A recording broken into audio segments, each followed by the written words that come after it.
Salut, c'est Trado, content de vous retrouver pour l'analyse technique du CAC 40. Bon, on va commencer par les fondamentaux.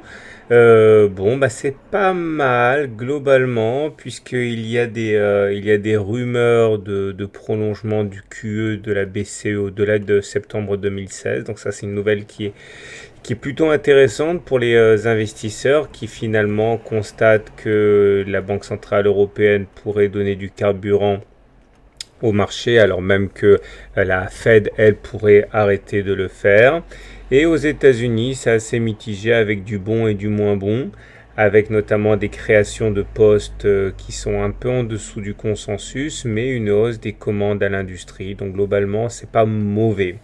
Et on se retrouve avec, eh bien, ceci. Alors là, bon, voilà, comme vous pouvez le voir, quand c'est bien, il faut le dire, quand c'est moins bien, il faut le dire aussi.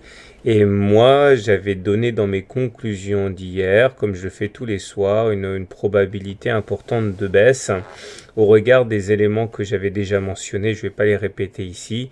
Et force est de constater que baisse, il n'y a pas eu, puisqu'au contraire, on s'adjuge 0,3%. Alors il est important de savoir ce qui s'est passé et qui justifie le fait que les signaux que j'avais n'ont pas fonctionné. Et là, honnêtement, je vois pas trop. Il y a les fondamentaux, bien sûr, qui ont pu rasséréner les intervenants. On voit que la séance du jour, effectivement, a commencé de manière positive. On termine d'ailleurs sur des niveaux très très proches de l'ouverture. Ça se repère au fait que le corps soit tout petit. Et vous voyez que les mèches hautes et basses sont très très longues, ce qui veut dire qu'il y a eu une bataille assez acharnée tout au long de la séance, mais finalement on termine avec de l'indécision, puisqu'on termine sur le niveau d'ouverture quasiment. Alors il y a plein d'éléments à prendre en considération. Tout d'abord, la fin de la hausse a été marquée par le contact avec ce fameux gap qui est déjà important. Là, vous voyez qu'il a été créé hier sur les plus bas.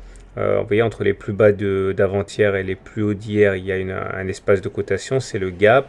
Ce gap a tendance à jouer un rôle de support ou de résistance, ça dépend dans quel sens il est créé. Et là, en l'occurrence de résistance, on s'est arrêté pile poil dessus. Donc ça sera un gap qui sera vraiment important à suivre. On s'est pris l'oblique aussi et la M7. Tout ça explique pourquoi on n'a pas réussi à monter plus. Maintenant, ah oui, tiens, les points pivots, j'en parlais hier, je veux le remettre. Regardez un petit peu comme ça a bien fonctionné pour ceux qui faisaient de l'intraday aujourd'hui. Attendez, je vais faire un peu le ménage. Voilà. Regardez, j'en parlais et c'est intéressant parce que vous voyez comme les points pivots sont importants. On s'est retrouvé au-dessus du point pivot jour et après on a joué au ping-pong, on est allé chercher R1, on est redescendu, on est cherché point pivot, etc. Donc c'est pour ça que c'est intéressant quand on ne sait pas quoi faire de se contenter de naviguer entre les points pivots. Bon, là je m'égare, je reviens sur le journalier. Donc je disais, le plus important à comprendre, c'est qu'il ne s'est pas passé grand-chose aujourd'hui, si ce n'est de l'indétermination, de l'indécision. Les indicateurs techniques d'ailleurs le montrent bien avec une baisse des volumes et le non-croisement baissier d'hier qui n'a rien, qui n'a rien donné. Alors il faut quand même se mouiller un petit peu. Le problème, c'est qu'il y a des éléments techniques qui sont baissiers, des éléments techniques qui sont aussi au niveau des éléments techniques baissiers, on en a déjà parlé, notamment en hebdomadaire, mais il y a aussi des éléments techniques aussi. La fameuse loi du retour à la M20, j'en parle souvent, vous le savez, c'est l'idée selon laquelle on ne peut pas indéfiniment rester en dessous, au-dessus de la M20 sans venir la percuter. Là, on n'est pas allé percuter la M20 depuis le 12 août.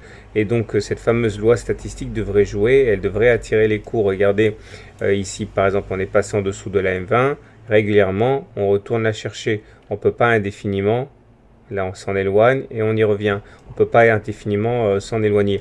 Alors même si on a une résistance, même si on a le gap, etc., faites attention parce que l'attirance vers la M20 va jouer nécessairement.